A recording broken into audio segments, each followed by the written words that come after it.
Before you dive in, hit that subscribe button so you don't miss a moment of the Alpha King's world.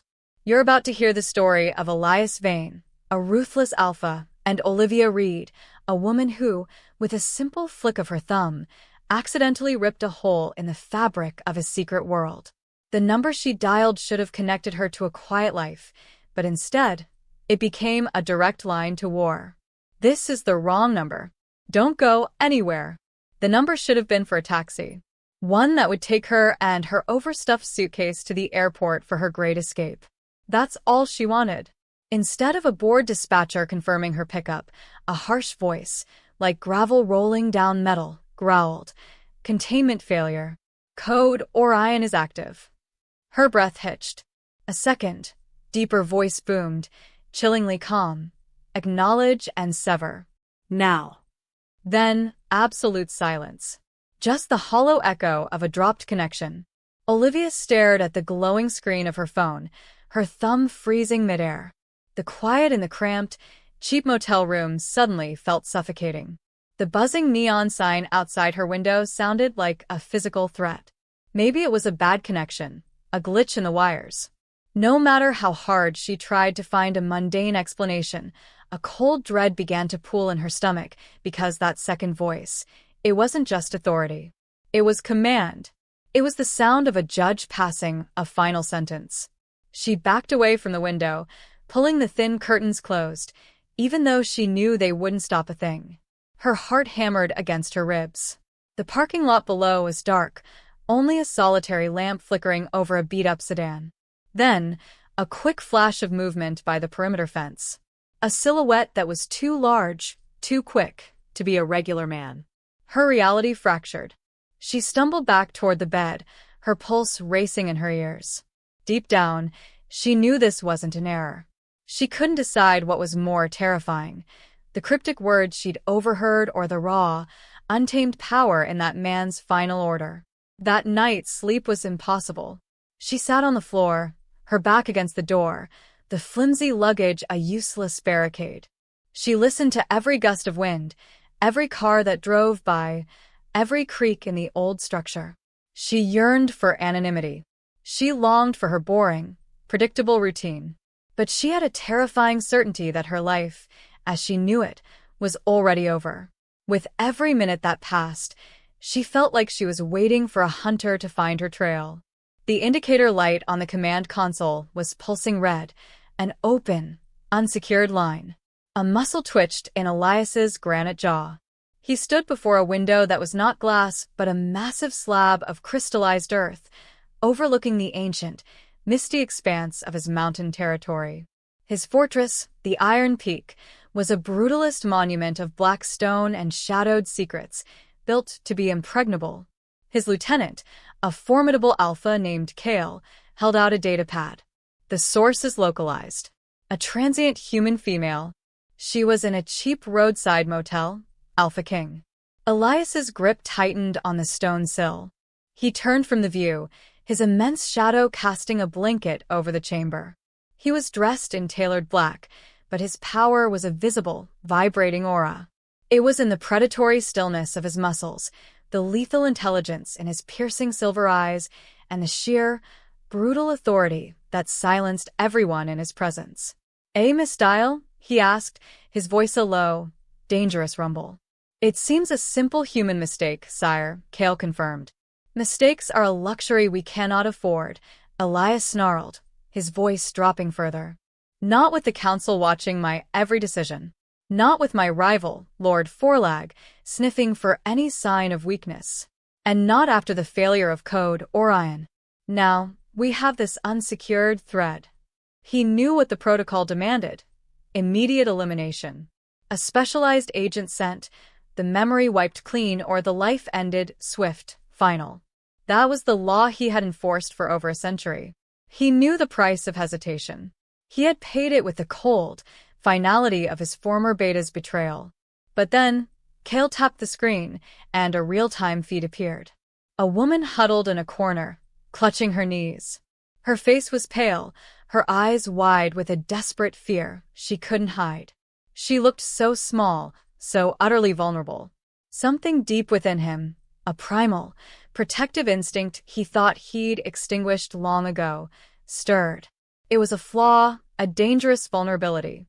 He watched her for what felt like an eternity, watched her flinch at a shadow, watched her wrap her arms around herself as if they were a shield.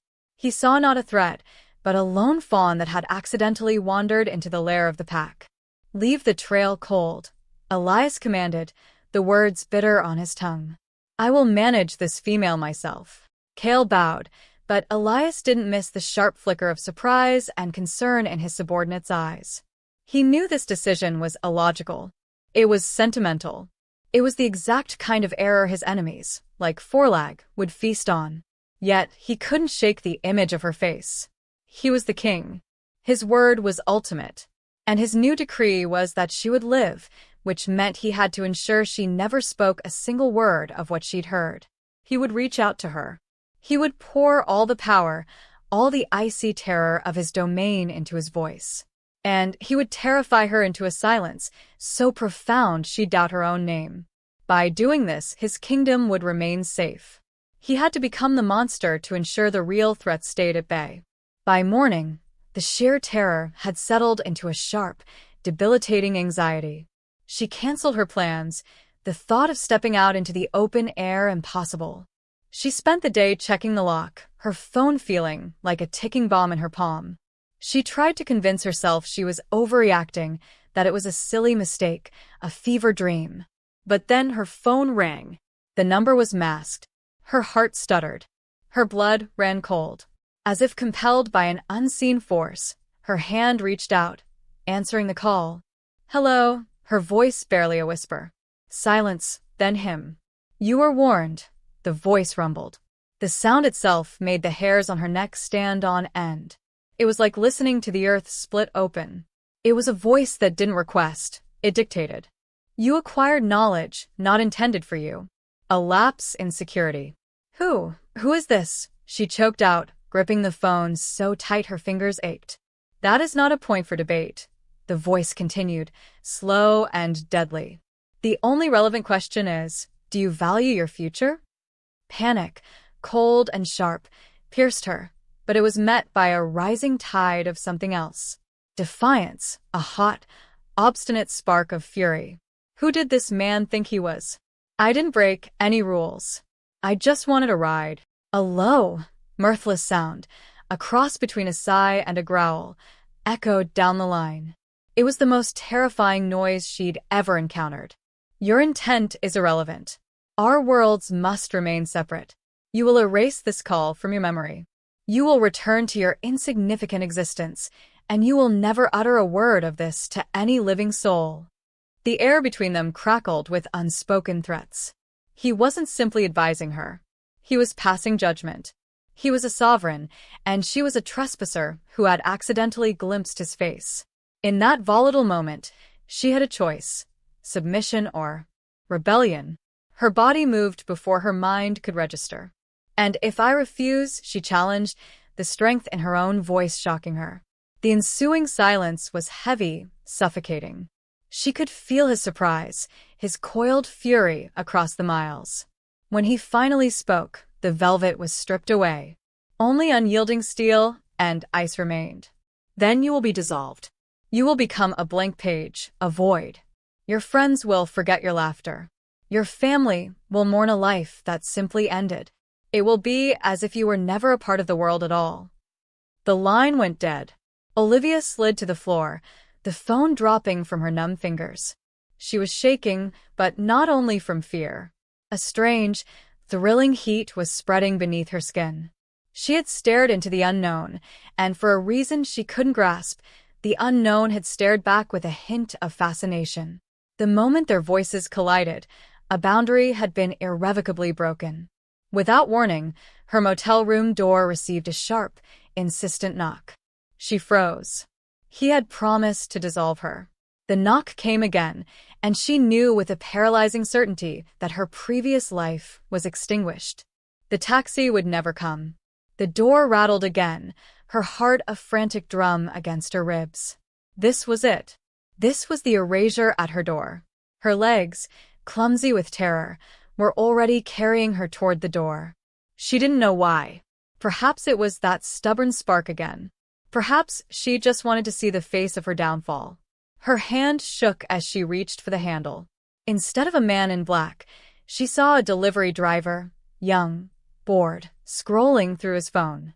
Relief, so overwhelming it made her faint, washed over her.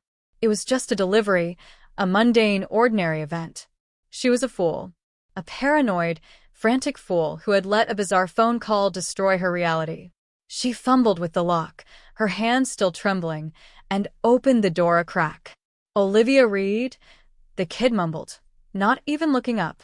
He held out a small, sleek black case. It had no labels, no shipping information, no return address. I didn't order anything," she managed, her voice weak. "Beats me, lady. Just says to deliver it." He thrust the case into her hands and was gone before the door even clicked shut. The case was heavy for its size, cold. As the silence returned, the dread came creeping back because this was not normal. Not in the slightest. With trembling fingers, she lifted the lid. Inside, nestled on black felt, was a single, ancient-looking coin. It was heavy, worn smooth by time, etched with the snarling profile of a wolf on one side and a strange, spiky, indecipherable symbol on the other. In the quiet that followed, she lifted it. The metal was ice-cold against her skin, a shock that traveled all the way up her arm and into her chest. It felt significant. It felt like both an ominous threat and a binding promise. There was no note, nothing else. Just this impossible artifact, this piece of another reality resting in the palm of her hand. Her mind raced. This was from him, the man on the phone. It was a communication. It wasn't an overt threat of violence. Not yet. It was an assertion of dominance. "This is my reality," it seemed to say. "This is the power I wield. This is how effortlessly I can reach you." She wanted to hurl it away, to pretend it was all a bad joke, to scrub her hands clean of its cold touch. But she couldn't. As if the entire world had contracted to this single object, she closed her fingers around it, the ancient edges pressing into her palm. She was in trouble. Profound trouble. And she was completely, terrifyingly alone. The coin was the evidence. Proof that his world had infiltrated hers, and the mark wouldn't simply wash away. He had sent the coin from his private study in the Iron Peak.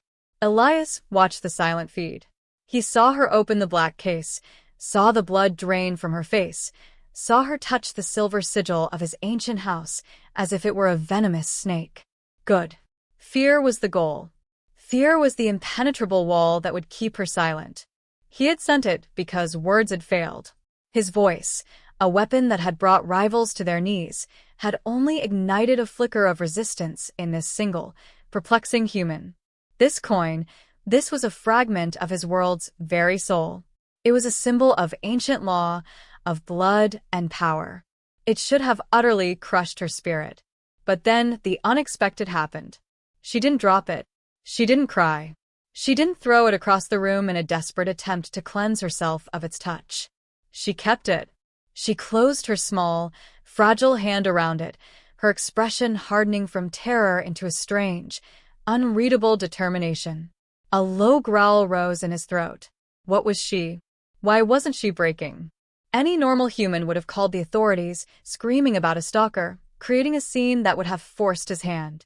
Or they would have fled, packing a bag and vanishing out of sheer terror. But she did neither. She stood in her insignificant motel room, in her small, ordinary life, and held the heart of his power in her hand as if challenging him. The moment their eyes had locked on that screen, even separated by miles, he felt it. A pull, an invisible current connecting his shadowed world to her world of clear light, and it enraged him. This connection, this feeling, was proof that his carefully constructed control was slipping. He remembered his former beta, Thomas. He had been intrigued by a human once, too. He had seen potential where there was only risk, had offered mercy where there should have been only suspicion. That mistake had cost Thomas his life. It had plunged the entire territory into a bloody skirmish that had nearly destroyed their alliance. Elias had sworn over his grave that he would never let sentiment poison his judgment again. He would be the cold, hard king his people needed. A king who made the difficult, final choices. This woman, Olivia Reed, was a contaminant. And his fascination, this bizarre need to protect her, was the sickness. Yet, he could not bring himself to issue the termination order. He couldn't be the monster she needed him to be. Worse, a deep, primitive part of him, a part he kept securely chained in the darkness of his soul, wanted to see what she would do next. It was a catastrophic, inexcusable failure of his duty. He was so consumed by the conflict raging within him that he almost missed the alert flashing on his screen. A priority red breach. An unauthorized kill order, originating from within the Iron Peak itself. His blood ran cold as the truth finally clicked. Vorlag, his cunning rival, had made his move. The order was simple and brutal. Retrieve the human liability. By any means necessary. Without another second's thought, Elias was moving. Fury, pure and absolute, surged through him.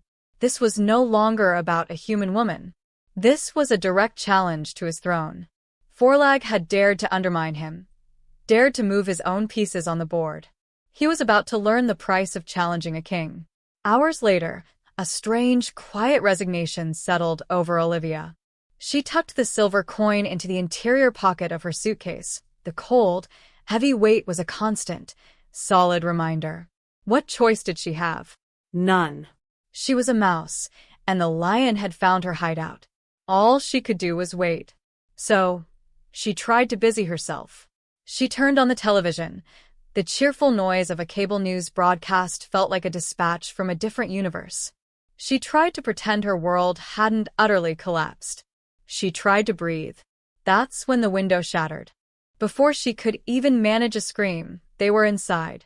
Not one, but 3 figures, all clad in silent, tactical black, moving with an impossible swiftness that was more terrifying than any noise. They were ghosts given form. Her body instinctively recoiled, stumbling backward, a silent shriek caught in her throat. Without warning, a hand clamped over her mouth, firm but not cruel. A powerful arm wrapped around her waist, lifting her off her feet as if she weighed nothing. There was no struggle. There was no effective resistance. It was the efficiency of a force of nature. She saw a needle glint in the dim light, a small, sudden prick in her neck. Her thoughts instantly spun into a blurry vortex. The room tilted. The last thing she saw before the darkness enveloped her was one of the figures calmly picking up the television remote and pressing the power button, plunging the room back into silence, as if she had never even been there. In a single heartbeat, the world shifted, and Olivia Reed was gone. The abduction was the final, definitive line. She was no longer just a girl who had misdialed a phone number. She was an object in a game she couldn't begin to comprehend. Stolen from the board by a player she hadn't even met. And as she drifted into a forced sleep, she wondered if the man with the voice of the storm was the one who had sent them, or if she had just met something far, far worse. She woke up slowly, as if swimming to the surface of a deep, dark sea. First came the sound, a low, rhythmic thrum, like the steady, deep breathing of some immense, living machine. Then came the touch, the impossible softness of sheets against her skin, smoother and heavier than anything she had ever felt. Her eyelids fluttered open. This was not her motel room. She was in a vast, sprawling chamber. The ceiling, carved from raw, black stone, was lost high in the shadows. One wall was a sheet of seamless, transparent stone, looking out not on a city street, but on a breathtaking, impossible panorama of jagged, snow-dusted mountains under a sky thick with brilliant stars. The air tasted clean and cold, smelling of ancient pine and something else, like the metallic ozone after a lightning strike. The furniture was minimalist, modern, and dark. A bed, a table, 2 chairs. It was beautiful, and it was, without a doubt, a cage. A very, very expensive cage. Her heart began to pound, a frantic drum against the silent room. She sat up, the heavy sheet pooling around her waist. She was wearing a simple, soft gray tunic that wasn't hers. They had changed her clothes. The thought sent a new wave of violation and sharp fear through her. She slid off the bed, her bare feet hitting the cold, polished stone floor, and that's when she saw him. He was standing in the deepest shadow near the far wall, so motionless she had mistaken him for a part of the darkness. He was enormous, not just tall, but broad, built with a solid, predatory grace that seemed to draw all the ambient light out of the room. He wore simple black trousers and a dark shirt, but on him, they looked like the ceremonial robes of a king. As he stepped forward into a sliver of moonlight from the window, her breath caught. It was the man from the phone. She didn't know how she knew, but she did. The coiled power, the sheer, ruthless intensity. It was identical. His face was all harsh lines and sharp angles, framed by thick dark hair. But his eyes, her chest ached. His eyes were a startling, luminous silver gold, and they were fixed on her with a hungry focus that felt older than the mountains outside. In that single moment, she knew 3 absolute truths. 1, he was the most dangerous man she had ever seen. 2, he was the most strikingly beautiful. And 3, he was the one who had been hunting her. "Where am I?" she whispered, her voice thin and small in the vast space. He took another step forward, and the low thrum in the room seemed to rise, vibrating in response to his presence. "You are in the Iron Peak," he said, and her blood turned to ice. It was him, the voice, deeper, richer, and 1,000 times more terrifying in person. "My home. You kidnapped me." It wasn't a question. "My operatives intercepted you," he corrected, his voice a low rumble. "The men who seized you from the motel were not mine. They would have killed you. So, in a way, I secured your life. But do not misunderstand. You are not a guest here. You are a secret, a liability, and you are my prisoner." He watched her fear, his hands clenched into fists behind his back. The primal part of him, the wolf that was always just beneath the surface of his skin, wanted to move to her, to soothe the terror, to claim her with his scent, and declare her safe. "Mine," it snarled in the back of his mind.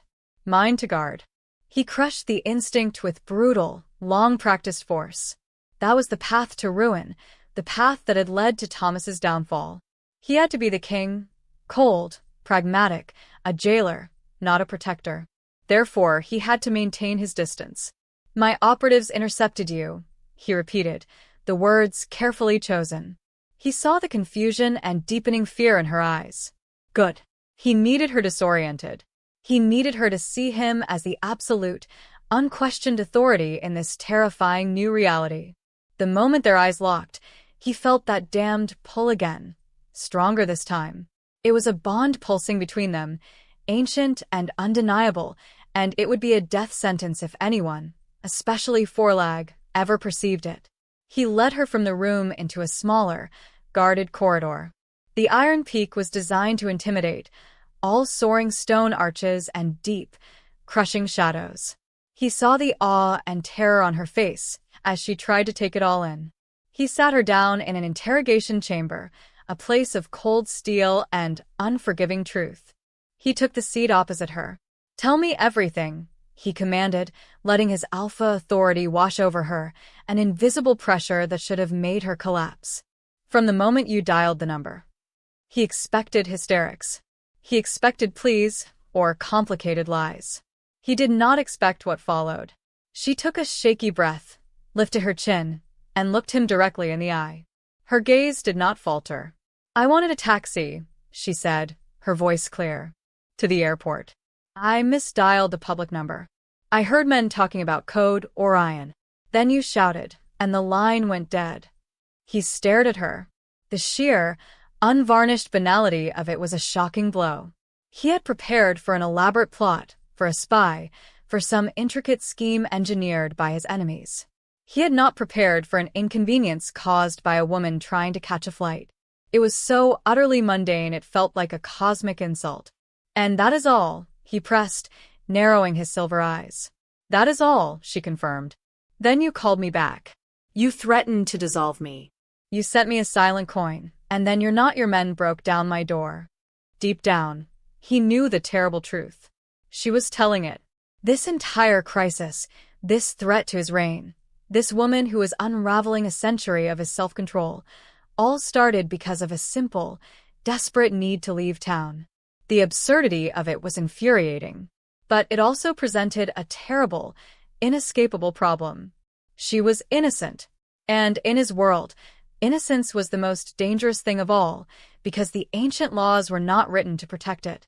"The words you heard," he said, leaning forward, his voice dropping to a hypnotic, gravelly whisper. "If they were ever repeated, they would ignite a war. My world, our reality, survives only in the deep shadows. Your knowledge of our existence makes you a risk. By our most ancient tenets, a risk like you must be eliminated." Her eyes widened, but she didn't scream. That defiant spark was still there, burning fiercely behind the terror. "So, you're going to execute me for misdialing a cab number?" Before he could answer, the heavy stone door to the room slid open, and the scent of cold ambition filled the air. Lord Vorlag stood there, a cruel, utterly satisfied smile carved onto his handsome face. Vorlag was the opposite of the king. Where Elias Draven, her mind whispered, though she didn't know how she suddenly knew his name, was a force of nature, this man was a finely honed, elegant weapon. He was dressed in a pristine gray suit, with silver hair and eyes as cold and dead as a winter lake. His smile never once reached them. Alpha King," the man said, his voice smooth as silk, but with a razor edge. "I see the pest has been retrieved. I came to offer my services for the cleansing." Cleansing. The word hung in the cold air, sterile and final. He meant execution. He meant her. Her blood turned to absolute ice. This man, Vorlag, didn't look at her like a person. He looked at her like a contaminant to be scraped away. Elias rose from his chair, and the temperature in the room seemed to drop another 10 degrees. He was taller than Vorlag, broader, and the power rolling off him was a palpable, physical weight. "Your concern is noted, Lord Vorlag," Elias rumbled, his silver-gold eyes fixed on his rival. "But it is unnecessary." "Unnecessary." Vorlag chuckled, a dry, rustling sound. "The law is explicit. A security breach must be sealed. The human is corrupted by our secrets. She must be purged. It is your duty. A duty you appear to be hesitating on." His cold eyes flicked quickly to Olivia. "Unless there is another reason you are keeping this creature alive." The accusation was plain. The air thickened, crackling with a tension so fierce she could taste it like metal on her tongue. Her life wasn't just a secret to be protected. It was a piece in their game of power, a pawn. Then Elias did something that shocked her to the core. He moved to stand slightly in front of her, a subtle but unmistakable shielding gesture. His back was to her, a solid, immovable wall of muscle and dominance between her and the smiling monster. "She is not a creature," Elias said, his voice dangerously soft. "She is a complication under my direct authority. She is a matter of state security, and I will be the sole determinant of her fate." He turned his head just enough to look at Vorlag, and his golden eyes burned with a feral, terrifying light. "And you will remember who is king here. Leave us." Vorlag's smile tightened, but he gave a shallow, mocking bow. "As you command for now." He cast one last venomous look at Olivia before turning and sweeping from the room. In the stillness that followed, Olivia stared at Elias's broad, unmoving back. He had defended her. He had protected her. She didn't understand. He was her captor. The monster who had threatened her very existence. But Vorlag was a different kind of monster entirely. A colder, more absolute one. Without turning, Elias spoke, his voice low and weary. "Now you see," he murmured, the words meant only for her. "The man who truly wants you dead is not me. But in this fortress, I am the only thing standing in his way." And in a single, gut-wrenching heartbeat, the world shifted again. Her kidnapper, the terrifying Alpha King, had just become her only hope for survival. In the quiet that followed Vorlag's departure, the great hall felt even colder. The space between them burned. Elias finally turned to face her, and the raw, unbridled power she'd seen him use against his rival was now directed solely at her. But it wasn't anger she saw in his silver-gold eyes. It was something deeper, something that looked distinctly like torment. "You cannot remain here," he said, his voice a low command. "This part of the fortress is too exposed, too many eyes, too many who share Vorlag's belief that you are a pest to be purged." Without another word, he motioned for her to follow. He led her away from the grand, intimidating halls and into a more private wing of the Iron Peak. The air here was notably warmer, the black stone softened by rich, dark wood and thick woven rugs. It felt less like a fortress and more like a home, his home. He stopped before a heavy wooden door and pushed it open, revealing a vast, soaring library. Bookshelves stretched from the polished stone floor to the high, vaulted ceiling, filled with ancient, leather-bound volumes. A deep, crackling fire roared in a huge stone hearth. "You will stay here," he announced. "No one enters this wing without my direct, personal permission. You will be safe." Safe? The words sounded alien coming from him. He was her jailer, the king of the monsters who had stolen her life. But he was undeniably right. Deep down, she knew the truth. With Vorlag actively plotting her death, this man, this king, was the only thing keeping her alive. It was a terrifying, confusing paradox. So, she did the only thing she could. She started looking for a weapon. Not a knife or a gun, but knowledge. Her eyes scanned the thousands of books. "What is this place?" she asked, her voice surprisingly steady. "Who are you people?" Elias watched her, his expression unreadable. For a long, tense moment, she thought he wouldn't answer. But then he walked to a shelf and pulled down a massive, heavy volume. He placed it on a large, mahogany table. "This is the documented history of my people," he said. "The story we tell ourselves. It is full of lies and half-truths, but for you it is a start." He turned to leave, but then he hesitated. "Do not attempt to flee, Olivia. There is nowhere on this earth you could go where Vorlag would not find you. Your only chance of survival is within these walls." And with that, he was gone, the heavy door clicking shut behind him, leaving her a prisoner in a library that held all the secrets she was desperate to learn. She felt it etched in fire. Her life was no longer her own. It was a story being written by someone else, and she had to find a way to grab the pen. He left her in his library, his sanctuary, the one place in the Iron Peak that was truly and intimately his own. It was a reckless, monumentally stupid move. Bringing her into the heart of his power was a breach of every protocol, a violation of the very laws he was sworn to uphold. Vorlag would see it as a sign of weakness, of obsession. And perhaps it was. He paced his private study, the wolf inside him snarling, restless. It wanted to be back in that room, to watch her, to scent the air around her, to ensure she was truly untouchable. He had fought wars. He had slain ancient rivals. He had held his kingdom together for over a century through sheer will and brutal strength. Yet, this small, defiant human was unraveling him with her simple courage and her infuriatingly honest eyes. This was why he felt a storm brewing inside him that he could not control. He told himself it was purely strategy. Vorlag had made a direct, public threat. Therefore, bringing Olivia into his personal wing was a logical countermove. It was a declaration that she was under his personal, undeniable protection. It made her a symbol of his authority. But that was the lie he told himself. The truth was far more dangerous. He couldn't bear the thought of her being afraid and alone in some cold, impersonal guest room. He wanted her close. It was a selfish, possessive impulse that had nothing to do with his duty as king. His thoughts drifted back to Thomas. His beta had loved history. He would have liked Olivia's curiosity. The thought was a sharp knife in his gut. He had failed to protect his friend then, and the world had paid a terrible price. That was why he could not fail now.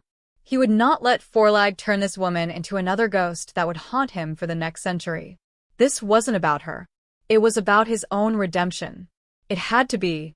Suddenly, a feeling like ice water shot through his veins. A shift in the air. A scent that was wrong. Intruder.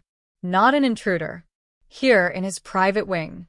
Before the silent alarm could even register, he was moving.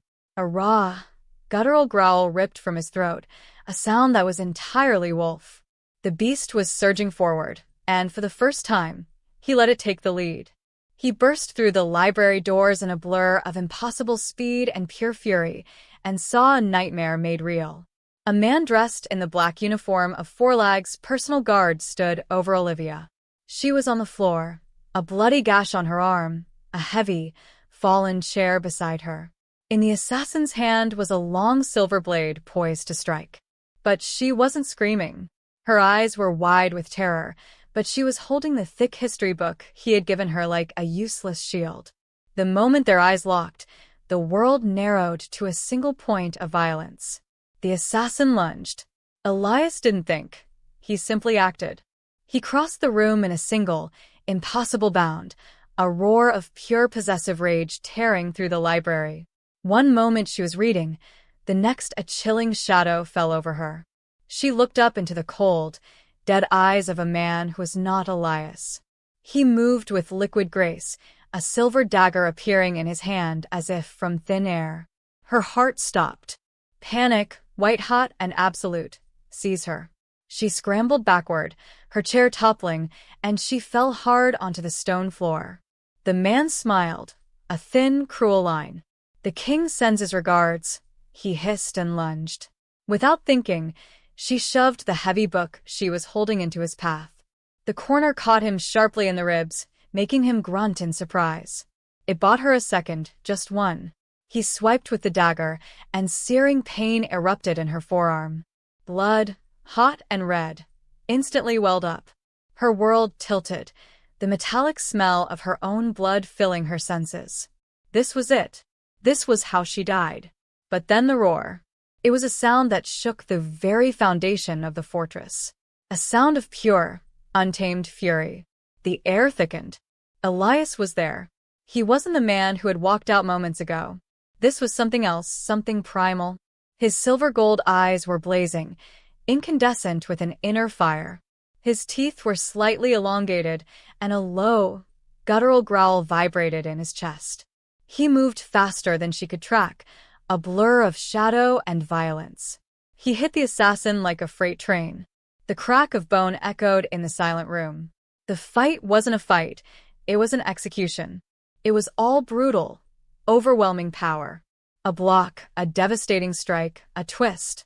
In the span of a breath, the assassin lay on the floor, his neck bent at an unnatural angle, his dead eyes staring at the ceiling.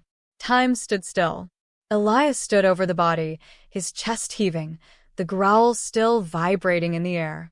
He was breathing hard, the predator inside him still terrifyingly close to the surface. Then, slowly, he turned his head, and his blazing golden eyes found hers. The fury was still there, but underneath it was something else, something that looked like raw, desperate fear. He was at her side in an instant, dropping to his knees. "Did he hurt you?" he snarled, his voice rough, guttural. His large hands hovered over her, powerful, as if he were terrified to touch her. "My arm," she whispered, the shock making her feel cold and distant. With a tenderness that seemed impossible from the beast she had just witnessed, he gently took her arm. His touch was electric, a jolt of heat against her cold skin. He ripped a strip from his own shirt and expertly wrapped the wound, his movements precise and sure. The silence stretched, filled only by the crackle of the fire and their ragged breaths. "Why?" Her voice trembled, a single word holding 1,000 questions. "Why did you save me? Why does this keep happening? Why do you look at me like that?" He finally looked up from her arm, and his eyes met hers. The feral glow was gone, replaced by a deep, ancient sadness. "Because I have witnessed this before," he said, his voice raw. "A century ago. My beta, Thomas. He trusted an outsider. He thought, like you, that our worlds could touch without consequences." He looked away, staring into the flames. But she knew he was seeing a ghost. Our enemies used that trust. They used his compassion as a weapon against my rule. They killed him. I was too late to save him. Then he looked back at her, and in his eyes, she saw the undeniable truth. I am not letting Vorlag use you to do the same thing to me. His ghost is my burden to bear. I will not add yours to it. And between them, something irrevocably cracked. He wasn't protecting her because she was special. He was protecting her because she was a mirror of the greatest failure of his long life. She was a ghost he was desperately trying to save. The thought should have made her feel empty, used. But instead, watching this powerful, tormented king expose the deepest wound of his soul, she felt the first terrifying flicker of a bond she knew could destroy them both. In the echo of his voice, the story of his lost beta filled the space between them. The library, once a stark cage, now felt like a fragile sanctuary. He was still kneeling before her, his large, warm hand gently holding her injured arm. The firelight danced across the sharp planes of his face, and for the first time, she didn't see a monster or a king. She saw a man haunted by a century of grief. Something inside her snapped into focus. Her fear, the constant cold companion since that first misdial, was replaced by a hot, fierce resolve. She was done being a victim, done being a pawn, done being the unintended reflection of a man who had died long ago. Elias had saved her life, and now his rival wanted to use her to tear his kingdom apart. "All right," she said, her voice quiet but firm. He looked up, his silver-gold eyes searching hers, surprised by her sudden shift in demeanor. "If he's going to use me as a weapon against you, you're going to teach me how to be a weapon for you." A flicker of something, admiration, a sudden surge of respect, passed through his eyes. He slowly, deliberately nodded. In the days that followed, the dynamic between them changed completely. He was still her captor, and she was still his prisoner, but they were also allies, a team of two against a world of shadows. He would bring her meals himself, and they would talk. He taught her about their world, about the alphas, the council, the ancient laws, and the complex, brutal politics of the territory. And she read. She devoured the history book he had given her, not as a history, but as an enemy's playbook. She searched for patterns, for weaknesses, for any leverage she could find. She didn't just want to survive anymore. She wanted to fight. She wanted to win. And she wanted to silence the ghosts that haunted the sad, beautiful eyes of the king who had become her unlikely guardian. Her world had tilted, and she was finally learning to stand firm on the slanted ground. He watched her from his study on a silent monitor. He watched her in the library. She wasn't pacing in terror or crying in a corner. She was at the great table, surrounded by other texts he had grudgingly granted her access to. Her brow was furrowed in fierce concentration, a pen scratching furiously across a notepad. She looked like a general planning a military campaign. A slow, deep heat bloomed beneath his skin. She was magnificent. His feelings for her had quickly become a dangerous, undeniable storm. It had started as a flicker of protective instinct, then shifted into a grudging respect. But now it was something more. It was no longer about Thomas's ghost. When he looked at Olivia, he didn't see his past failure. He saw a woman with the courage of a warrior and a mind as sharp as any blade in his armory. He saw a light in the crushing darkness of his long, lonely life. And he knew with a terrifying certainty that he would let his entire kingdom burn before he let anyone extinguish it. Because of this, he was breaking 1,000 rules. He was letting a human see their most sacred, guarded texts. He was spending more time with her than he did with his own counsel. He was training her, answering her endless, brilliant questions. He was treating her not as a liability, but as his most trusted confidant.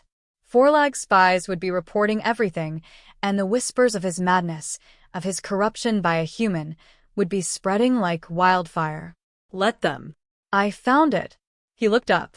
She was standing in the doorway of his study, her eyes blazing with triumphant excitement.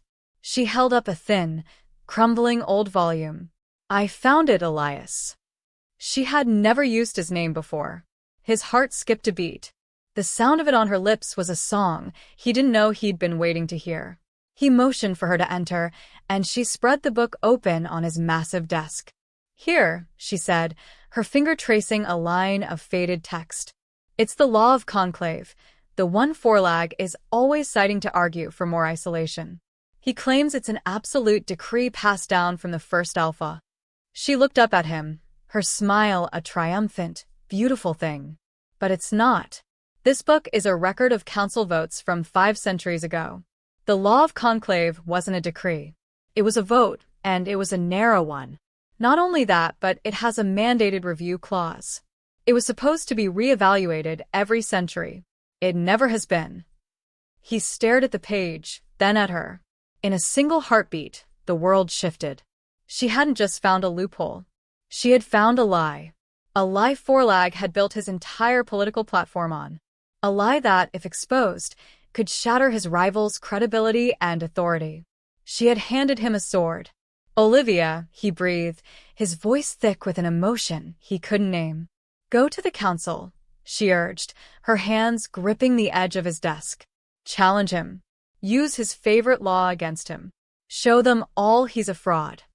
It was a declaration of war, a gamble that could save them or doom them all. And looking into her fierce, determined eyes, he knew he had no other choice. He would do it for his kingdom, for his honor, but most of all, for her. The council chamber was a terrifying place. A huge circular amphitheater carved from black rock, lit by a strange, cold blue light that pulsed from veins in the stone. Dozens of alphas, powerful and dangerous men and women, sat on stone tiers, and at the center, on a raised dais, sat Elias. He looked every inch the king, his power a palpable, crushing force in the room. Opposite him stood Vorlag, looking smug and supremely confident. Olivia watched from a shadowed alcove high above, her heart pounding. This was it. Her discovery, their plan. It all came down to this. "Lord Vorlag," Elias's voice boomed, silencing the room. "You have often cited the law of conclave as the unshakable foundation of your traditionalist views." Vorlag inclined his head. "It is the will of the first Alpha, the purest expression of our law. It demands we remain separate, pure, and uncorrupted by the human world." His cold eyes flicked up toward her hiding place, and a chill went down her spine. He knew she was there. "A beautiful sentiment," Elias said, his voice deceptively calm. "It is a shame it is built on a lie." A collective gasp went through the chamber. Vorlag's face hardened. "You dare accuse me of lying, king?" "I accuse you of forgetting to read the fine print," Elias shot back. He presented the evidence, the old law book, the council records. He explained the vote, the review clause. He did it with cold, irrefutable logic. He didn't raise his voice. He didn't need to. He simply laid the truth bare for all to see. He took Vorlag's greatest weapon and shattered it in front of the entire council. She could feel the sudden, massive shift in the room, the seeds of doubt being violently planted. Vorlag was silent for a long moment, his face a mask of cold fury. He had been beaten, humiliated. But when he finally spoke, his voice was not of a defeated man. It was the hiss of a serpent coiling to strike. "You are clever, Elias," he said, his voice now dripping with venom. "You use ancient texts and tricks, all to protect your human pet." He turned to the council, his voice rising to a roar. "Do you not see? He is tainted, corrupted. He brings this filth into our most sacred halls and calls it strategy. He is no longer fit to be our king. I say the time for old laws is over. The time for a new king is now." The chamber erupted into chaos. Alphas were on their feet, shouting, choosing sides. The tension broke. It was open rebellion. In the confusion, Elias's eyes found hers across the chamber. Without another word, he turned and strode from the dais, his guards clearing a path. He came straight to her alcove, pulled her into the shadows of a side corridor, and slammed the door shut, blocking out the noise. They were alone. The air thickened, charged with adrenaline and something more. "You are right," he breathed, his chest heaving. but I underestimated his sheer ambition. What happens now? She asked, her voice trembling. Now war, he said simply. He looked down at her then, his silver-gold eyes blazing with an intensity that stole her breath. But before it began, as if fate demanded one final moment, he reached out, his hand gently cupping her jaw, his thumb stroking her cheek. "This is not about Thomas anymore, Olivia," he whispered, his voice raw and broken. "I have been living in the past for 100 years. But you are the first thing that has made me want to see a future." Before the words fully left her lips, before she could even breathe, he lowered his head and his mouth crashed down on hers. It was not a gentle kiss. It was desperate, hungry, a release of all the tension, all the fear, all the unspoken desire that had been burning between them since that very first wrong number call. It was the taste of the storm and the ancient forest, of ruthless power and fragile, new hope.